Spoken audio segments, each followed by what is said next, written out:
Good evening. Welcome to PoliticIt podcast. We've got Ron Williams with us tonight. Nice to have you on the show. Thank you, sir. Let's talk about you, Ron, because I think our audience may not be real familiar with you, but I want to know more about you. I want our audience, I know quite a bit about you actually, but I want our audience to know more about you, who you are, and what makes you the man that you are. Okay. So where should we start? Let's start back to your schooling and your life early on. From there, Senator, there was just a trail of abuses, emotional, physical, touched in a way a kid should never be touched. And by the time I was 8, 9 years old, I was thinking things that kids should never think. I was thinking about suicide, how not to be here, attempted suicide a couple of times. But I found out something about myself later on in life that I became very, very resilient, that pain actually became a friend. And when you have a childhood like that, you either get very, very bitter or you get better. And I decided one day to get better. Oh, hey, I love that line. Yeah, from bitter to better. Yes. Or actually, you never got bitter. You just got better, right? Well, actually, there were some years of bitterness. Man, I used to get in trouble all the time. I used to fight all the time. It was me against the world, me against God, because I felt like if God really loved me like all these people said he loved us, then why did he let this happen to me? Why did I have parents that didn't love me? Why did I have, people that didn't stand up for me? And so I thought he loves everybody else, but there's something wrong with me, So how did you get past that? Well, actually, the way I don't think I got past it. God didn't allow me to get past it. I had to go through it, And people that grew up with me, most of them are dead or in jail. And they prophesied to me that I would be dead or in jail before I was 18. But I'm 63 now, and they must have been false prophets, Obviously. Yeah, but I went through so much as a kid, man. And, they were telling me about white people as I was growing up. I was trained to be prejudiced, but I never was. And the only people that really ever hurt me, Senator, were black people. I didn't know white people. I just knew black people, and they hurt me. Yeah, so the way I got through it is, I attempted suicide several times. I was unsuccessful, and I heard the voice of God speak to me and told me I had a purpose. And with that, I began to change my life, man. Yeah, just one voice. I was 28 years old when that took place, but I couldn't read until I was 28 years old. Wow. And then I started, after I learned to read, I learned to read by reading the Bible. I had to know what God was saying, so I had to read the Bible. And after that, I ended up becoming a college graduate, college professor. Wow. And where'd you go to school? I went to school, Utah Career College. Oh. I became a professor there. Wow. They gave me an honorary degree. I went there and I taught on nutrition and exercise. And they said, would you come teach for us? I said, I can't teach here. These kids are smarter than me. I don't have a degree. They said, we can get past the degree. We'll give you a degree, but will you teach for us? So they gave me an honorary degree with all its rights, and I began to teach for them. Then in June, I get a doctorate degree from a Christian college.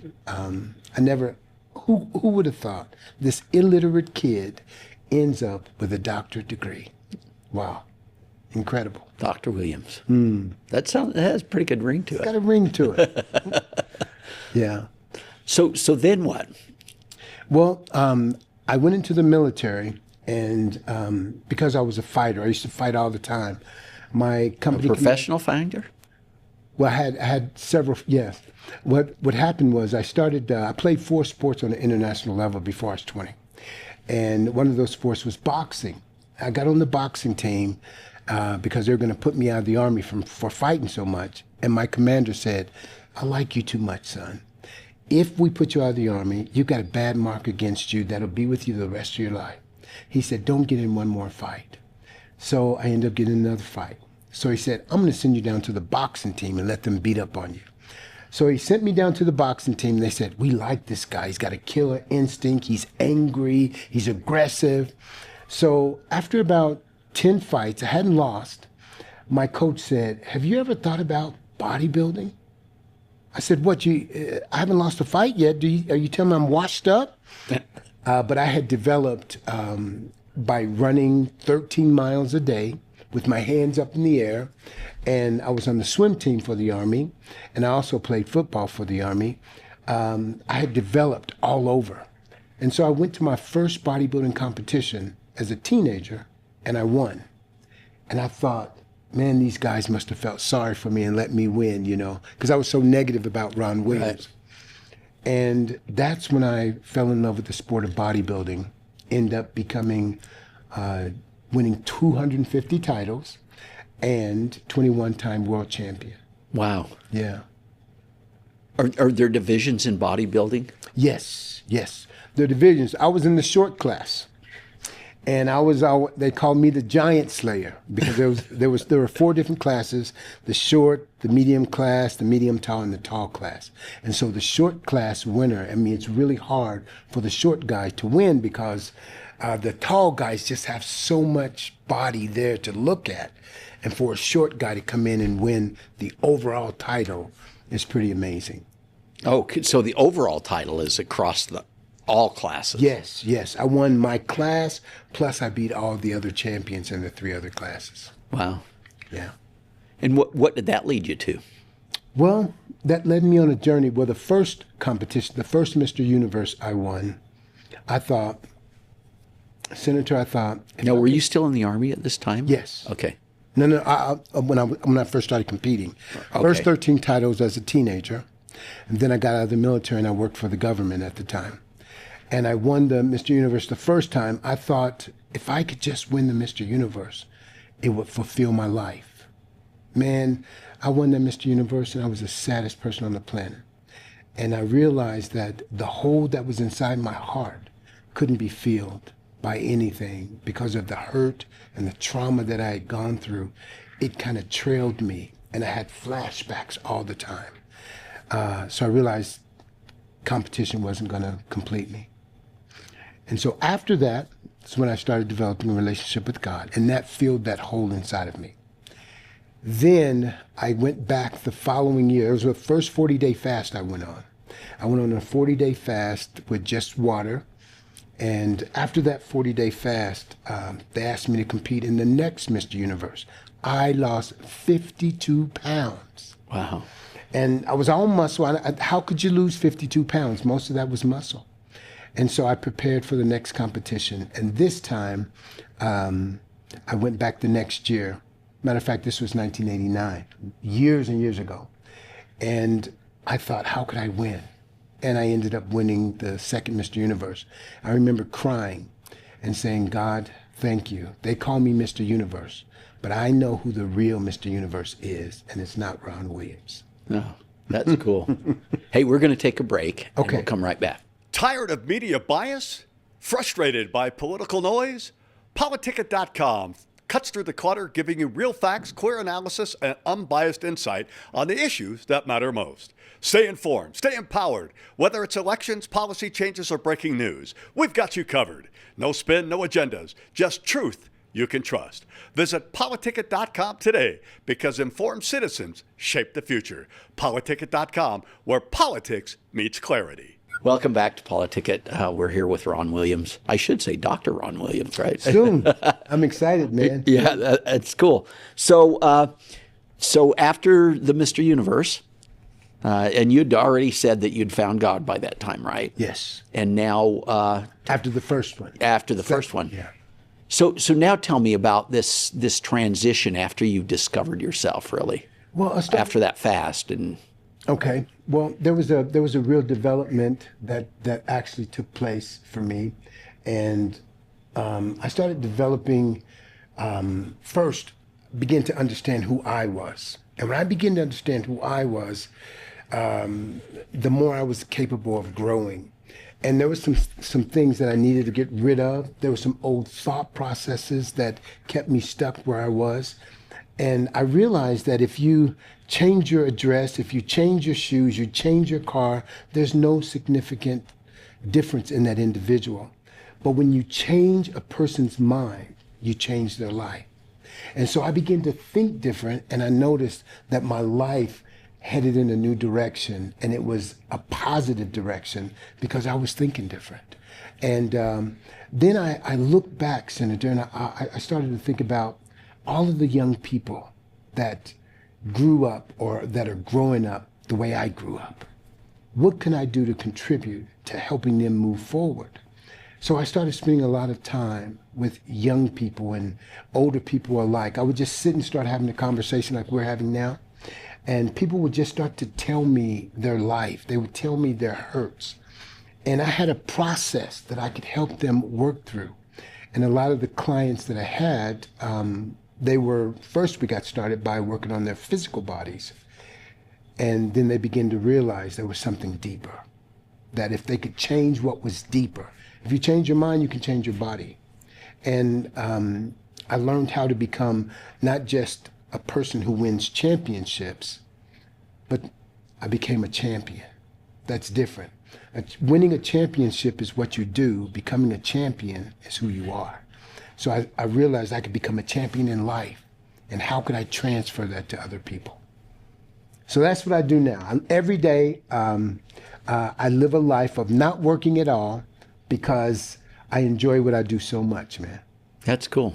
Yeah. Well, that's kind of where we'd all like to end up, right? Yes, sir. So tell me now, what's next for you?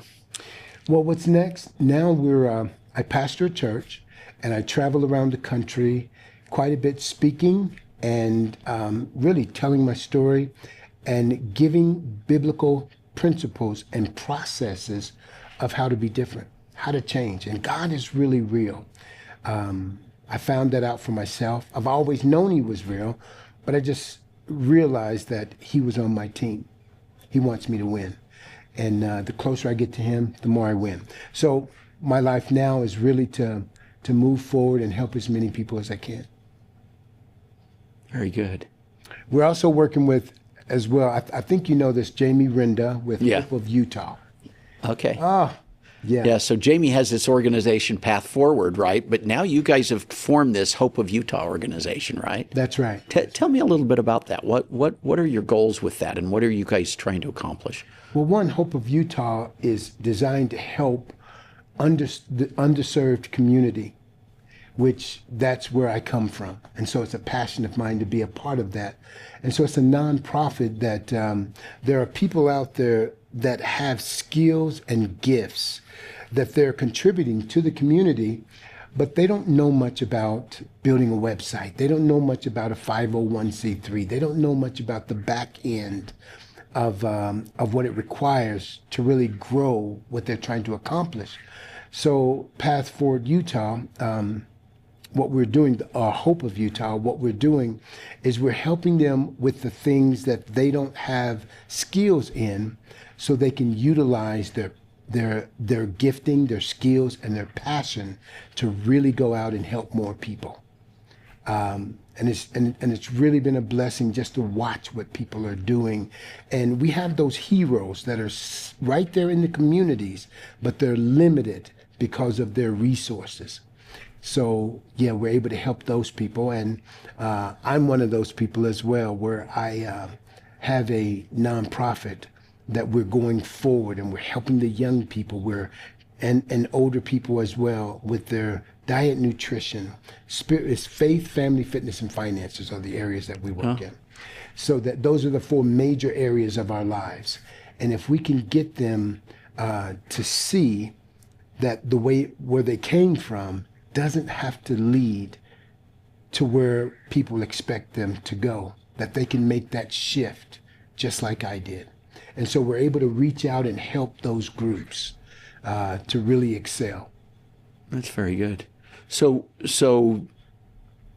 looking back, over your life, what are the things that you're most proud of? To be really honest with you, the thing that I'm most proud of, oh, you caught me off guard there, man. Yeah. I'm really proud of the relationships that I've built with my parents. You know, they both loved me. They were, you know, when they had me, my mother had already had a baby and she was 15 years old. So you found your parents again. Oh, man, we're the closest. They were never married, but we have a really, really close relationship. I introduced both of them to God, and these two people really, really love God. When we answer the phone, whenever I answer the phone, you'll hear me say, "Praise the Lord." I mean, I don't know how to answer the phone any other way, but both of my parents do the same thing. I mean, they are so sold out for God. That's probably one of the proudest things that I can look back and see, that my family serves God. Yeah. Yeah.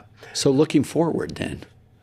Looking forward, I'm looking forward to seeing how many people I really can help. I didn't tell you this, but I almost died, and several times almost killed, 13 times. But God preserved my life because there was something that He meant for me to accomplish. But yeah, I mean, my life has been, I would say, a miracle, one miracle after the other. And I'm still looking forward to what's coming in the future. And I want to help as many people as I can. My goal is 2 million. I want to change 2 million lives. And if I can do that, I would think I've done a pretty decent thing. That's a lot. Yeah. Yeah. So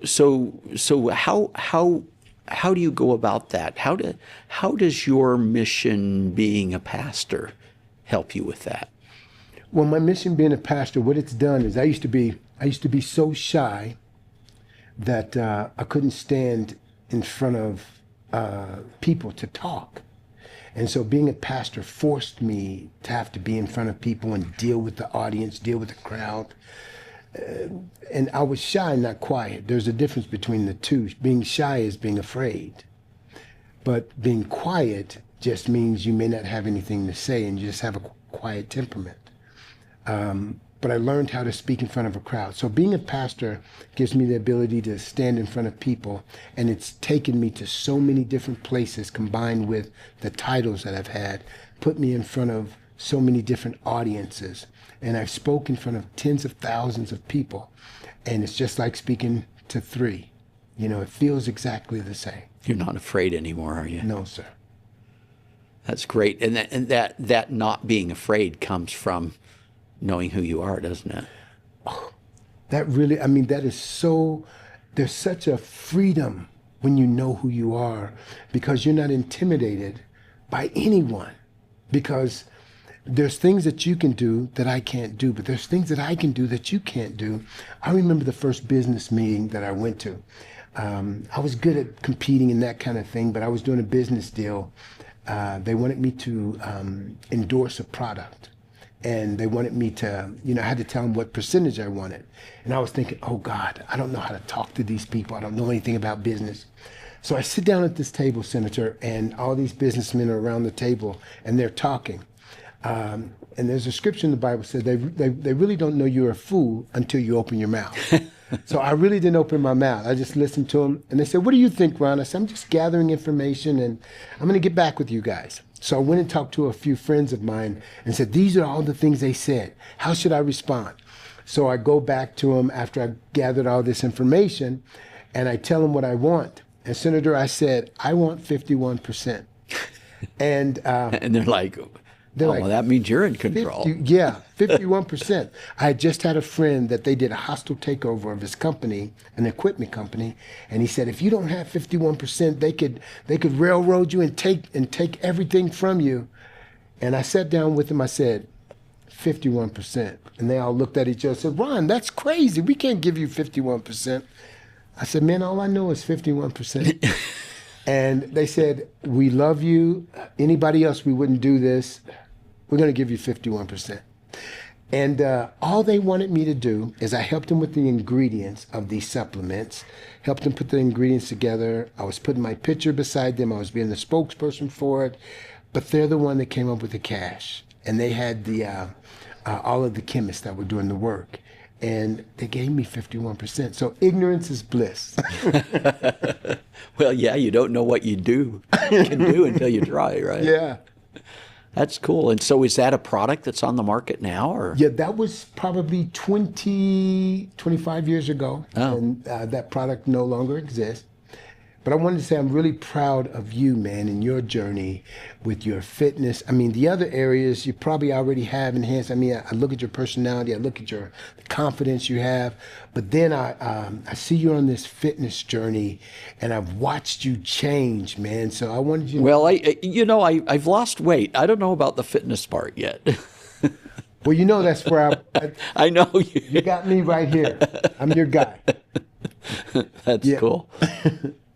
So, we're out of time. Any final thoughts for our audience? Well, if I had a final thought, the most important thing to me and the biggest thing that changed my life was developing the relationship with God. When it comes to politics, I'm not very good at that. I vote according to my belief system, and just so happens, that makes me more conservative than Democrat. Because I really, really love people, I love babies, and really I just love people and seeing people grow. And I'm not a victim, man. I am not a victim. The Bible says that promotion comes from God. And so nobody can keep me down. And the only thing that keeps me down is what's between my ears. My beliefs, my belief system, and you can be anything you want, especially in this great country that we live in. Amen. Thank you. Ron Williams. We'll see you guys next week.